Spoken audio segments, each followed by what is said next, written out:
오늘 우리에게 주신 하나님 말씀 함께 봉독하겠습니다. 사도행전 10장 7절에서 11절 말씀입니다.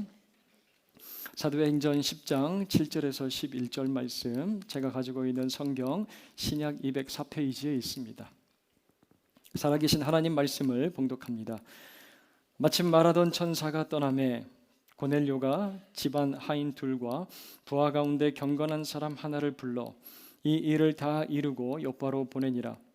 이튿날 그들이 길을 가다가 그 성에 가까이 갔을 그때에 베드로가 기도하려고 지붕에 올라가니 그 시각은 제6시더라.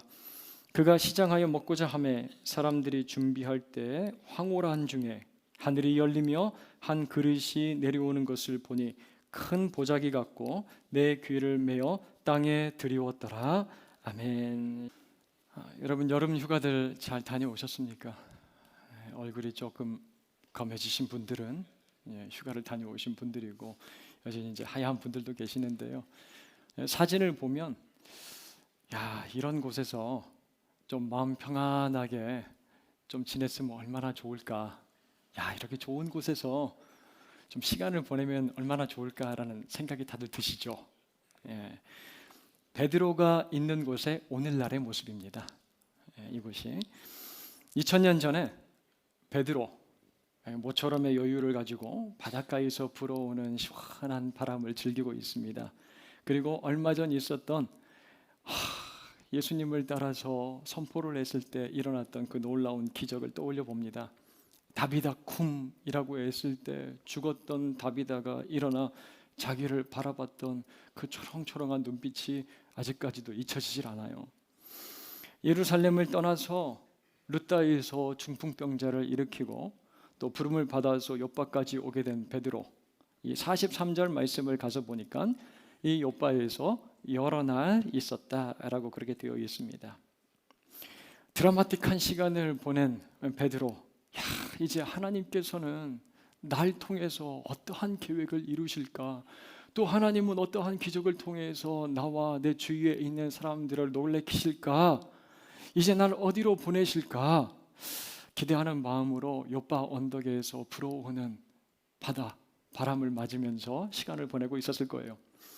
여러분, 요바 하면 떠오르는 사람이 한 명 있지 않습니까? 구약의 인물 요나라는 사람이 떠오를 거예요. 하나님께서 요나 선지자에게 임무를 주십니다. 너는 느느웨 땅으로 가서 내 메시지를 선포를 하라. 백성들에게 말씀 전하라고 하십니다. 여러분, 니느웨는 어디입니까? 아수르의 수도예요. 이 아수르라는 나라는 잔인하기로 아주 유명했습니다. 역사적으로 살펴보면요, 점령한 나라 백성들을 학살하고 그리고 고문해요. 그들의 잔인성을 이스라엘도 경험을 했습니다. 결국에는 BC 722년에 북이스라엘이 이 아수르의 침공으로 말미암아 점령당하고 그리고 무너지는 모습, 멸망당합니다. 요나에게 이 아수르는요, 하나님께 심판받아 마땅한 존재들이에요. 하나님의 무서운 그 진노의 심판 아래에서 멸망당해도 직성이 풀리지 않는 원수 같은 나라가 바로 이 아수르입니다. 그런데 하나님은 요나에게 그 아수르 땅 수도인 니느웨로 가서 나의 말씀, 메시지를 전하라 이야기를 하시는 거예요. 회개와 구원의 말씀을 전하라는 겁니다. 하나님의 명령, 자기에게 들려왔지만 도저히 납득할 수도 이해할 수도 없는 요나예요. 그래서 순종하지 않고 니느웨가 아닌 정반대 방향인 다시스로 도망을 칩니다. 지도를 보세요. 니느웨보다 5배 거리가 먼 다시스, 스페인에 위치해 있는 다시스라는 곳으로 4,000km 도망을 갑니다. 그 배에 몸을 실은 요나, 그가 도망치기로 결정하고 그리고 갈등한 곳이 바로 이 요바라는 항구예요. 요바라는 곳입니다. 여러분, 우리의 삶에도 내가 이게 순종을 해야 되는가, 아니면 도망치고 피해야 되는가, 이 갈림길에 설 때가 있습니다. 이 선택과 갈등의 갈림길을 경험할 때가 있어요. 우리가 잘 부르는 찬양대로만 살면 얼마나 좋겠습니까? 의지하고 순종하는 길은 예수 안에 복돼 즐겁고 복된 길이로다. 이 찬양대로만 살면 얼마나 좋겠어요. 그런데 하나님의 계획과 충돌할 때가 있어요. 나의 생각, 내 안에 쌓인 이 감정, 상처, 계획들, 하나님의 부르심과 계획과 충돌하는 지점이 생긴다는 말씀이에요. 바로 오늘 우리가 만나는 베드로도 그 지점, 욥바에 서 있다라는 겁니다. 그리고 이제 베드로는요, 바닷가에서 불어오는 선선한 바람을 계속해서 즐기는 것이 아니라 그의 마음을 이제 헤집어 놓는 폭풍과 같이 불어닥칠 하나님의 강력한 메시지 그리고 명령 정면으로 맞닥뜨리게 되는 것이죠. 여러분 1절 말씀 가서 보니까 욥바에서 북쪽으로 한 50km 정도 떨어진 곳에 가이사랴라고 불리는 동네가 있습니다. 팔레스타인 지역에서 가장 크고 중요한 항구 도시인 이곳, 이 가이사라는 로마의 식민 통치가 이루어지는 중심지였다고 그래요. 일본의 조선 총독부가 있었던 그러한 곳이다라고 생각을 하면 이해가 쉽겠습니다. 자, 그곳에 로마 군인 고넬료라고 하는 이 백부장이 살고 있어요. 가이사랴의 주둔에 있는 이달리아라고 했는데 이탈리아입니다. 영어 성경을 보면 이탈리아 부대에서 100명의 군사들을 거느리고 지휘하는 지휘관입니다. 그에 대해서 2절 말씀이 그런데 이렇게 기록을 하고 있어요. 그가 경건하여 온 집안과 더불어 하나님을 경외하며 백성을 많이 구제하고 하나님께 항상 기도하더니, 또 22절 뒷부분을 가서 보니까요, 고넬료가 의인이고 하나님을 경외하는 유대 온 족속에게 칭찬받는 사람이라고 소개를 하고 있습니다. 고넬료는요, 유대교에 대해서 굉장히 우호적인 사람이에요. 하나님을 인정하고 그들 관습에 따라서 규칙적으로 기도할 정도로 유대교 신앙을 받아들이고 인정한 사람입니다. 또 백성들을 구제해요. 그들에게 인정받고 칭찬을 받는 아주 따뜻한 성품의 소유자가 바로 이 고넬료라는 사람입니다. 하지만 그는 누구예요? 말씀드린 대로 이방인입니다. 이스라엘 나라를 식민 통치하는 로마 군대의 지휘관이에요. 군인입니다. 회당에도 나아가서 하나님의 말씀을 관심 있게 듣고 있지만 예루살렘 성전에 가보면 어떻습니까? 이방인의 뜰 이상으로는 들어갈 수 없는, 그곳에만 머물러야 되는 사람이에요. 하나님께 가까이 가고 싶지만 갈 수 없는, 선택받은 하나님의 백성 안으로 들어갈 수 없는 신분적인 한계를 늘 느끼면서 살아가고 있는 사람이 바로 이 고넬료예요.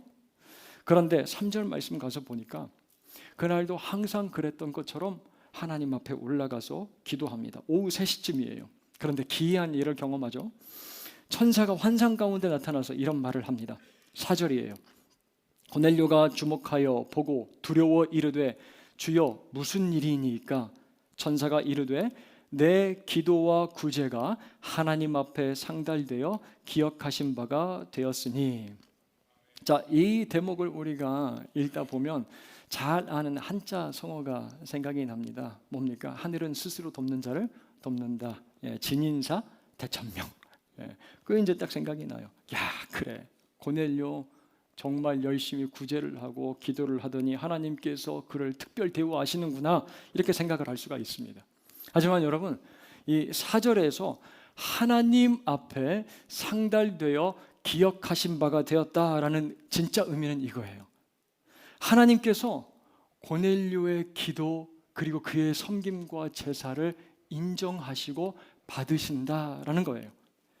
이방인의 뜰에 머물면서 하나님께 가까이 가지 못하고 혈통적인 한계, 민족적 차별 때문에 나는 하나님의 거룩한 백성 자녀가 될 수 없어 라고 생각했습니다. 하지만 지금 하나님께서 고넬료에게 이렇게 말씀을 하고 계시는 거예요. 너도 내 백성 자녀 구원받는 데 있어서 아무런 결격 사유가 없단다 라고 말씀을 하시는 거예요. 지금 하나님께서 고넬료에게 무엇을 보여주고 계십니까? 그를 향한 하나님의 구원의 계획. 너를 향한 플랜은 바로 이런 거야. 너를 향한 계획은 바로 이런 거야. 하나님께서 말씀해 주고 계시는 거예요. 목회자 가정 가운데서 태어난 저는요, 참 평탄하게 신앙생활을 했던 것 같아요. 큰 의심 없이 교회에서 봉사도 하고 주일 여러 이제 예배도 드리고 수요 금요 예배 새벽 기도도 나가고 그랬어요. 그런데 궁금한 게 있더라고요. 기독교에 대해서 전혀 모르고 있었던 그런 분들, 사람들이 어떻게 교회에 나오고 예수님을 믿고 영접을 하는가, 이게 참 궁금했습니다. 너무 신기했던 거예요. 야, 나도 이제 그런 경험을 한번 해봤으면 좋겠다. 그래서 청소년 수련회 때 진짜 마음 먹고 하나님 앞에 이렇게 막 기도를 하기 시작을 했어요. 하나님, 내가 정말 구원받은 거 맞습니까? 내가 목사의 아들로 태어나서 지금까지 이렇게 예배드리고 교회에서 봉사도 하고 있는데 이거 습관적으로 교회 다니고 그냥 버릇처럼 이렇게 살아오고 있는 건 아닙니까? 야, 그래도 문제가 없습니까? 그리고 이제 막 하나님 앞에서 기도를 했어요. 그때 이런 음성이 들리는 거예요. 내가 너를 사랑한다. 너도 나의 사랑하는 자녀란다. 이 말씀을 딱 듣는데요, 이전에 내가 살아왔던 모든 삶이 너무나 가치 있고 아름답게 변화돼서 제 눈에 보이기 시작하는 거예요. 아, 하나님께서 내가 지금까지 드렸던 예배를 기억하고 계시는구나, 받으셨구나, 난 하나님과 관계 있는 사람이구나. 이제 그 은혜의 그 영역 안으로 들어가게 됐던 거예요. 그리고 하나님께서 날 향한 계획이 무엇인지를 제가 경험하기 시작했습니다. 자기의 기도, 구제가 하나님 앞에 상달되어 기억하신 바 되었다는 음성을 들었을 때 여러분, 고넬료는 어떤 마음이었을까요? 너무나 감격스러웠을 거예요. 감사했을 거예요. 야, 나도 하나님의 사랑받는 자녀 백성이구나. 기뻐하고 있는 그에게 천사가 5절과 같이 이야기를 해요. 욥바로 사람을 보내서 베드로라 하는 시몬을 초청하라. 이제 하나님께서요, 고넬료 그의 삶과 그의 가정 가운데 그 주위 사람들에게 나타내실, 진행하실 놀라운 하나님의 계획 이야기하고 계시는 거예요. 내가 이제 실행하겠다 말씀을 하십니다. 고넬료 즉시 하인 둘과 경건한 부하 하나를 욥바로 보내요. 여러분 9절 말씀 가서 보니까 날이 새도록 달려간 이들이 욥바에 거의 도착할 때쯤에 베드로가 무엇합니까? 기도하려고 지붕으로 올라가는 모습을 볼 수가 있어요. 이제 그 시간이 제6시라고 하는데요, 우리 시간으로 따지자면 12시 정오입니다. 여러분 12시가 되면 뭐 해야 됩니까? 밥 먹어야 돼요. 배가 고파집니다. 베드로는 기도하러 올라가지만 배가 고파요. 예. 그래서 10절 말씀 가서 보니까 베드로가 시장하여 먹고자 하매라고 되어 있어요. 베드로 아마 특유의 톤으로 이렇게 이야기를 했을 거예요. 기도하고 내가 마치고 딱 내려온 거예요. 야, 이거 열심히 기도하고 내려왔더니 배가 무시하게 고프네. 뭐 먹을 것 없나? 밥 좀 해 먹자. 그렇게 이제 얘기를 했을 거예요. 사람들이 밥을 이제 열심히 준비를 하기 시작합니다. 음식 냄새가 솔솔 풍겨와요. 이제 12시가 넘어가면 밑에서 식사하는 냄새가 이제 2층으로 올라오면 저희들도 시장기를 느끼는데, 자 여러분 10절 말씀 가서 보니까 베드로 황홀해집니다. 황홀해짐을 느꼈다고 그래요. 음식 냄새 때문에 그렇습니까? 그렇지 않아요. 하나님께서 그에게 보여주실 그 환상 가운데로 빠져 들어가기 때문에 황홀함을 느낍니다. 그리고 이제 베드로의 눈에 펼쳐지는 장면이 11절과 12절 말씀이에요. 하늘이 열리며 한 그릇이 내려오는 것을 보니 큰 보자기 같고 내 귀를 메어 땅에 들이웠더라. 그 안에는 땅에 있는 각종 네 발 가진 짐승과 기는 것과 공중에 나는 것들이 있더라. 하늘이 열리고요, 보자기 같이 그릇 네 귀퉁이가 딱 묶여서 내려옵니다. 그 안에 각종 네 발 달린 짐승, 기는 것과 공중에 나는 것들이 담겨져 있어요. 그리고 베드로에게 들려오는 음성, 소리가 무엇입니까? 13절, 잡아 먹으라입니다. 그거 잡아 먹으라. 여러분 지금 배가 고파서 죽겠는데 이 그릇 안에 온갖 이 고기들이 가득 담겨가지고 쫙 내려올 때 이거 먹으라 그러면 뭐라고 대답하는 게 맞는 대답일 것 같습니까? 이게 웬 떡이냐? 내가 배가 고파 죽겠는데 이거 다 잡아먹겠습니다. 감사합니다. 이제 이렇게 이야기를 해야 돼요. 그런데 베드로 뭐라고 대답하는지 들어보세요. 14절 말씀. 베드로가 이르되 주여 그럴 수 없나이다. 속되고 깨끗하지 아니한 것을 내가 결코 먹지 아니하였나이다 한데, 우리말 성경으로 가서 보니까 이렇게 번역을 해놨어요. 주님, 이건 말도 안 되는 소리입니다. 저는 불결하고 더러운 음식은 지금까지 먹어본 적이 없습니다. 저는 지금까지 이 본문을 몇 번이고 이제 읽어봤는데요, 다시 한번 자세히 보기 전까지 베드로의 대답이 이런 건 줄 알았어요. 주님, 저는 그거 먹을 수 없습니다. 이제 가능하다, 가능하지 않다 그 내용을 이야기를 하는 줄 알았었는데요. 지금 현재 완료형으로 베드로가 대답을 하고 있습니다. 난 지금까지 저런 음식 한 번도 먹어본 적이 없습니다 라고 대답을 하고 있는데요. 그런데 말입니다. 지금 베드로가 어디에 있는지 다시 한번 우리가 생각을 해보면요, 이 대답이 얼마나 모순인지를 알 수가 있어요. 베드로 지금 어디에 있습니까? 6절 가서 보면 무두장이 시몬의 집에 여러 날 유숙했다라고 되어 있어요. 무두장이가 누구입니까? 죽은 가축의 가죽으로 생필품을 만드는 기술자, 그런 사람이에요. 그곳엔 죽은 짐승들의 가죽이 여기저기 많이 널려 있었을 겁니다. 유대인의 법이 무엇을 이야기합니까? 죽은 짐승과 접촉하면 부정해진다고 정죄를 하는 거예요. 이미 베드로는 자신의 입으로 얘기한 불결하고 더러운 환경 가운데 들어와서 살아가고 있었던 거예요. 여러 날 유숙하고 있습니다. 환상 속에서 본 그 부정한 짐승들, 내가 절대로 먹을 수 없다 완강하게 거절한 이 베드로, 이러한 음성이 다시 들려오는 거예요. 15절, 하나님께서 깨끗하게 하신 것을 네가 속되다 하지 말라 하더라. 이 일이 몇 번 반복이 돼요? 3번 반복이 됩니다. 이 3이라는 숫자가 베드로에게 참 의미 있는 숫자 아니겠습니까? 왜 그래요? 예수님을 3번이나 부인했기 때문에 그렇습니다. 고민되는 거예요. 왜 이러한 장면을 하나님께서 나에게 3번이나 보여주셨을까? 17절 가서 보니까 3부작 환상으로 보여진 이 장면에 베드로가 이제 깊이 고민을 해요. 이게 도대체 무슨 뜻이지? 그때 마침 밖에서 자기를 찾는 목소리가 들려옵니다. 여기 베드로라 하는 시몬이 있습니까? 라는 소리가 들려와요. 자, 19절과 20절 말씀을 보세요. 베드로가 그 환상에 대하여 생각할 때 성령께서 그에게 말씀하시되 두 사람이 너를 찾으니 일어나 내려가 의심하지 말고 함께 가라. 내가 그들을 보내었느니라 하시니 라고 합니다. 여전히 환상에 대해서 고민하고 해석하려고 이게 도대체 무엇인가 생각하고 있는데 성령이 베드로에게 주시는 음성이에요. 20절, 일어나 내려가 의심하지 말고 그들과 함께 가라. 내가 그들을 보내었다. 그 말씀이 있고 난 후에요, 그 두 사람에게 물어봅니다. 너희가 무슨 일로 왔냐고요? 22절 이렇게 대답을 합니다.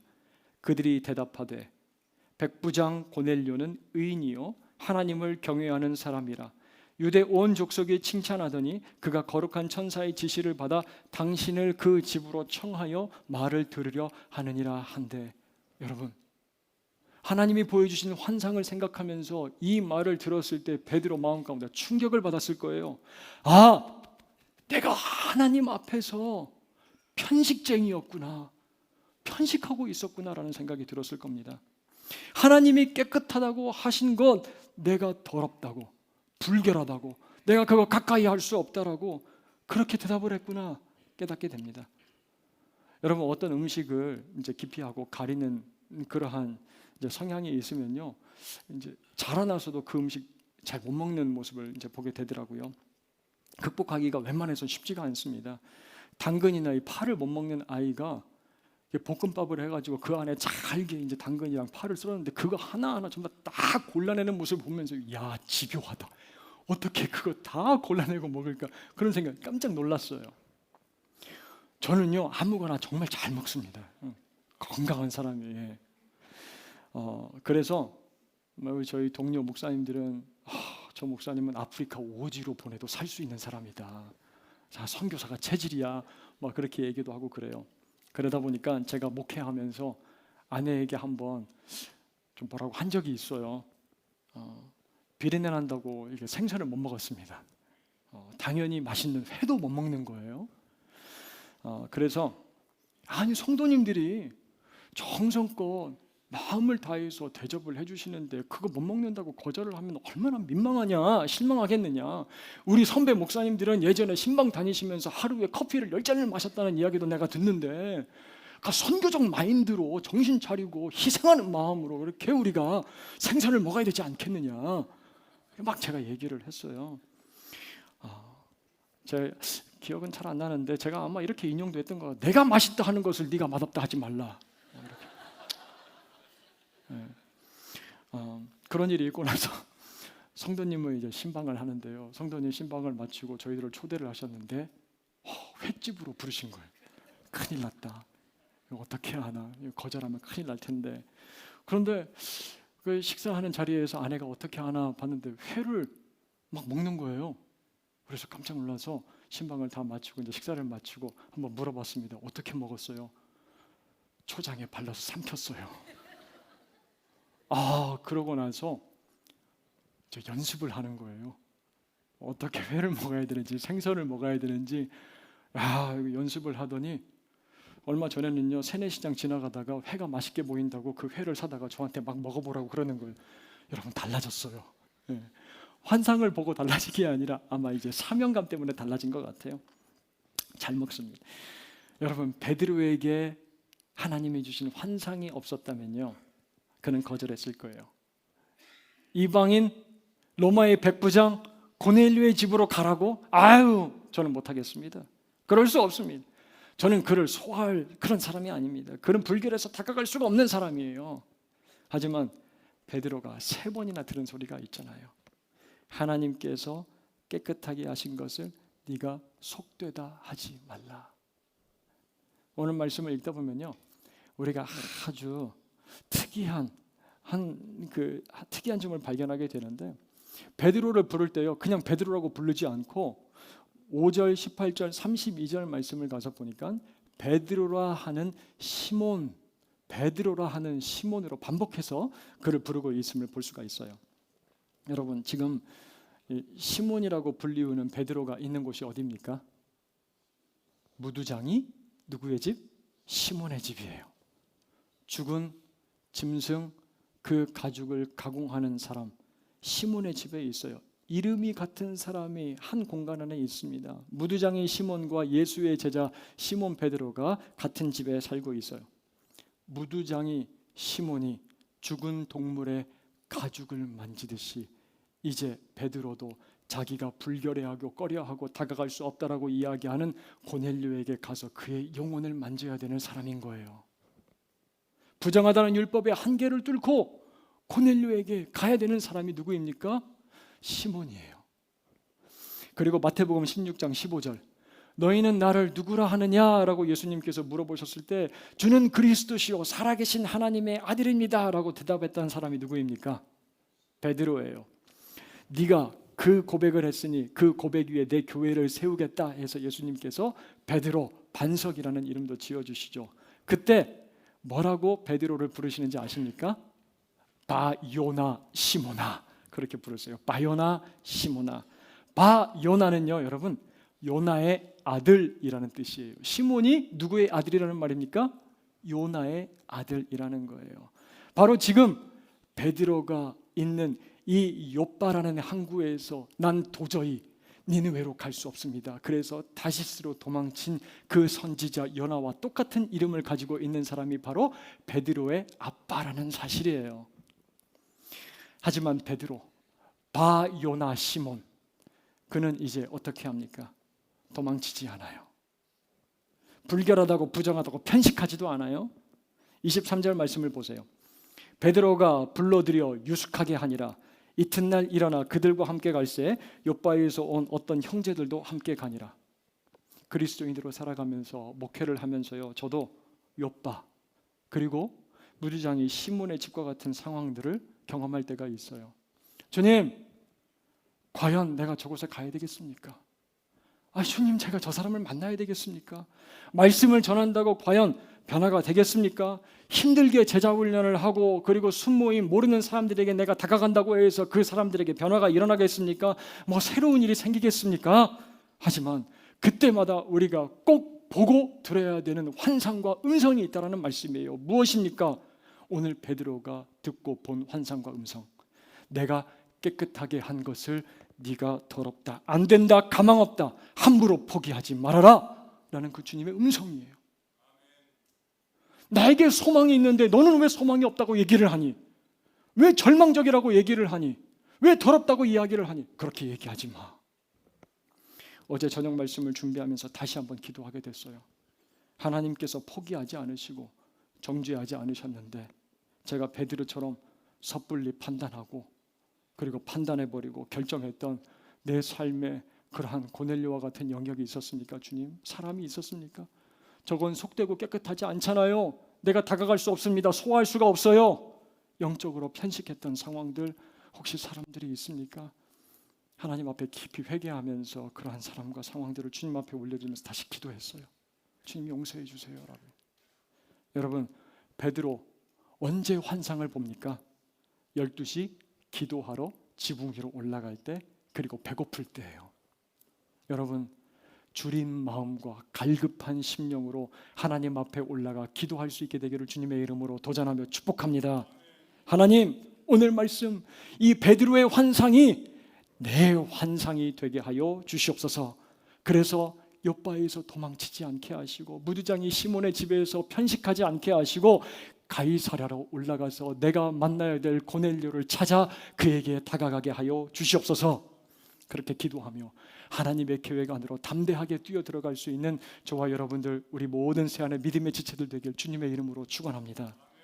베드로 이제 맞이하기 위해서 고넬료 그의 친척과 가까운 친구들을 모아서 기다려요. 그때 천사가 초청해서 모셔오라고 한 베드로가 집 안으로 들어옵니다. 유대인이 이방인 로마 군인 백부장의 집에 들어오는 것이 얼마나 불편하고 위험한 일인지 잘 알고 있었기 때문에 이 고넬료가 납작 엎드러집니다. 절을 해요. 감사와 감격의 아마 표현이었을 거다라는 생각이 들었어요. 그런 고넬료에게 28절 베드로가 이렇게 말합니다. 유대인으로서 이방인과 교제하며 가까이 하는 것이 위법인 줄은 너희도 알거니와 하나님께서 내게 지시하사 아무도 속되다 하거나 깨끗하지 않다 하지 말라 하시기로. 29절은 함께 읽습니다. 부름을 무슨 일로 나를 불렀느냐? 내가 편식하지 않고 사양하지 않고 내가 여기까지 왔습니다. 무슨 일로 나를 부르셨습니까? 자, 그런데 이 말을 하기 전에 자기 발 앞에 무릎 꿇고 있는 고넬료를 일으키면서 베드로가 이렇게 이야기하는데요. 이 대목이 저에게는 너무나 감격적이었어요. 너무나 인상적이었습니다. 26절 말씀, 베드로가 일으켜 이르되 뭐라고 합니까? 일어서라, 나도 사람이라. 나도 사람이라. 하나님께서 내게 고넬료, 당신에게 가라고 그저 말씀하시고 명령하셔서 내가 당신에게 왔습니다. 그래서 내가 부름을 사용하지 않고 이 자리까지 왔습니다. 나도 천사예요. 나도 사람입니다. 난 천사도 아니고요, 하나님과 같은 그런 존재도 아닙니다. 저도 당신과 같은 사람입니다. 여러분, 이 말이 누군가에게 격이 없이 거리낌 없이 다가가기에 가장 좋은 첫 단계 아니겠습니까? 첫 걸음이에요. 무릎을 낮추고 시선을 맞추는 거예요. 그래야 대화가 되는 겁니다. 당신은 나랑 달라. 내가 누군지 알아? 내가 목사고 장로고 내가 권사고 집사고 내가 교회 얼마나 오래 다녔는지 알아? 이게 아니라 나도 사람이라. 나도 당신과 똑같은 사람이라. 이렇게 그곳에 있는 이방인들과 눈높이를 맞추고 베드로 예수 그리스도 그리고 그분의 죽으심과 부활하심, 복음, 구원에 대해서 가르치기 시작합니다. 그때 44절 보아요. 베드로가 이 말을 할 때 성령이 말씀 듣는 모든 사람에게 내려오시니라고 합니다. 성령을 받는 거예요. 말씀을 막 쑥쑥 스폰지처럼 받아들이고 그 말씀을 들을 때 성령이 임하십니다. 그리고 고넬료와 그곳에 있던 사람들이 물로 세례를 받아요. 그리스도인들이 됩니다. 여러분, 기독교 역사에서 이곳 가이사랴가 굉장히 의미 있는 곳이라고 합니다. 왜냐하면요, 이방인들과 비유대인들이 세운 첫 교회가 가이사랴에 있다는 거예요. 유대인들이 아니라 비유대인들과 이방인들, 그 교회의 중심이 되는 성도들이 바로 고넬료와 그의 친구들, 가족이에요. 우리 교회 이름만 대면요, 우리가 너무나도 잘 알고 있는 방송국 이사를 역임하신 분이 우리 교회에 출석을 하셨습니다. 계셨어요. 직접 그분에게 이제 간증을 들으면 참 은혜가 될 텐데 몇 해 전에 주님의 부르심을 받아 이 집사님이 소천을 하셨습니다. 제가 신방하면서 이야기를 듣고 참 감동이 돼서 권사님께 여쭤봤어요. 제가 설교할 때 이 이야기를 좀 같이 나눠도 될까요? 허락을 받았습니다. 남편 집사님의 살아오신 삶에 대해서 제가 하나하나 듣는데 참 의인이고 강직하고 그리고 하나님 앞에서 부끄럽지 않은 일들을 하지 않으면서 살아오시려고 몸부림치신 참 고넬료와 같은 분이다라는 생각이 들었어요. 그런데 학식도 있고 명예도 있고 부도 누리고 누가 봐도 남부러울지 않을 것 같은 그러한 삶을 사셨던 분, 그리스도와 복음에 대해서 전혀 모르고 사셨던 분이 이제 예수 믿고 교인이 된 거예요. 그래서 새가족 환영회 때 궁금해서 그렇게 물어봤습니다. 아니, 어떤 일로 예수를 믿게 되셨어요? 교회에 출석하게 되셨습니까? 그랬더니 그분이 이렇게 대답하시더라는 거예요. 나중에 죽어서 내 아내와 다른 곳에 있게 될까 봐. 나중에 죽어서 내 아내와 함께 천국에 있고 싶어서 예수 믿게 되었습니다. 멋쩍게 웃으면서 그렇게 얘기를 하시더라는 거예요. 하나님께서 한 사람을 부르시는 방법은 참 다양하구나. 우리가 생각하는 고상하고 고차원적인 어떤 설득과 변증을 막 잘한다고 해서 그 사람이 예수 믿는 것이 아니구나 라는 생각이 들었습니다. 사랑하는 여러분, 어느샌가 우리에게 베드로에게서 있던 이 편식, 세상을 바라보고 있는 편견, 그런 것들이 자리 잡고 있는 건 아닌지 잘 모르겠어요. 한 성도님이 저에게 너무 막 흥분하셔서 예전 자기의 모습을 말씀을 하시는 거예요. 저 처음 교회 나오고 예수님 만났을 때요, 얼마나 제가 그 복음 전하고 예수님에 대해서 이야기하는 걸 좋아했는지 모릅니다. 다른 사람이 볼 때 아마 미친 사람이라고 생각을 했을걸요. 그런데 요즘엔 그렇지 못해서 하나님 앞에 참 죄송합니다. 많이 식은 것 같아요. 그렇게 이제 말씀을 하세요. 교회에 대해서 반감을 가지고 있을지 몰라 그 사람에 대해, 예수에 대해 소개하는 것이 자꾸 꺼려지고요.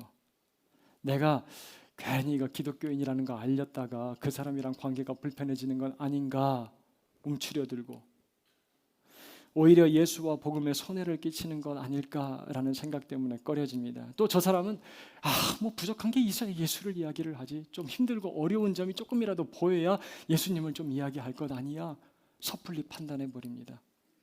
그렇게 편식하며 복음을 전하지 못하고 그냥 스쳐 지나버린 사람들이 얼마나 많은지 생각을 해보면 하나님 앞에서 저도 참 부끄러운 모습이에요.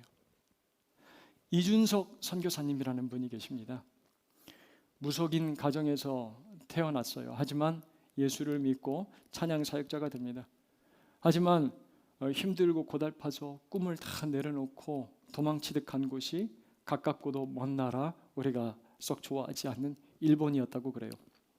그런데 그곳에서 열심히 신앙생활하는 일본인 성도들을 보면서 큰 위로를 받았다고 합니다.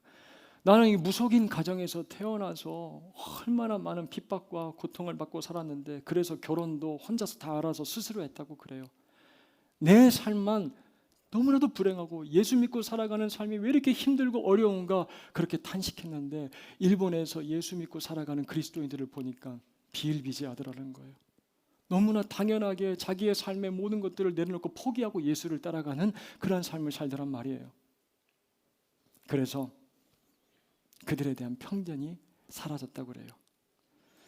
그리스도인들을 보면서 오히려 회복이 됐다고 합니다. 그들을 사랑하고 복음을 전하면서 찬양 사역을 하는데 그들을 위로하면서 부른 찬양이 바로 하나모입니다. 꽃들도라는 찬양이에요. 꽃들도. 그 앞 가사가 이렇습니다. 이곳에 생명샘 솟아나 눈물 골짝 지나갈 때 모자나 열매 맺히고 웃음소리 넘쳐나리라. 꽃들도 구름도 바다도 넓은 바다도 찬양하라 찬양하라 예수를. 사랑하는 여러분, 베드로 편식하지 않고 사양하지 않고 주님께서 가라 명령하신 고넬료의 집을 향하여 찾아갑니다. 나도 사람이라 겸손하게 자기 자신을 낮추고 하나님께서 깨끗하다 하셔서 사양하지 않고 이 자리에 왔습니다. 당신에게로 찾아왔습니다라고 고백을 해요. 그때 그곳에 성령이 임하고요, 그 가정이 구원을 받고 하나님의 나라가 그 땅 가운데 임하는 것을 보게 되는 거예요. 우리가 편식하지 않고 사양하지 않고 찾아가야 될 사람들과 상황들이 있습니까, 여러분? 쉽게 판단해 버리셨나요? 소망이 없다고, 더럽다고, 불결하다고, 저기는 내가 다가갈 수 없다고, 소화할 수 없다고 그렇게 방치해 버린 삶의 영역이 있습니까? 그곳으로 여러분들 찾아가실 수 있기를 주님의 이름으로 도전하며 축복합니다. 나의 남편과 아내의 자녀들이 있는 가정을 향하여, 나의 친구와 동료가 있는 캠퍼스와 직장을 향하여 그곳에 순종함으로 나아가서 하나님이 이루시는 그 계획 안으로 다이브하며 하나님의 놀라운 구원의 계획을 경험하며 살아가는 저와 여러분들 모두가 될 수 있기를 주님의 이름으로 축원합니다. 오늘 다시 한번 본문 10장 20절 말씀을 함께 읽고 말씀 기억하고 찬양하며 기도하며 나아갈 텐데요. 사도행전 10장 20절 말씀 함께 같이 읽습니다. 일어나 내려가 의심하지 말고 함께 가라. 내가 그들을 보내었느니라 하시니라. 아멘. 우리 다 같이 일어서서 찬양하며 나아갑시다.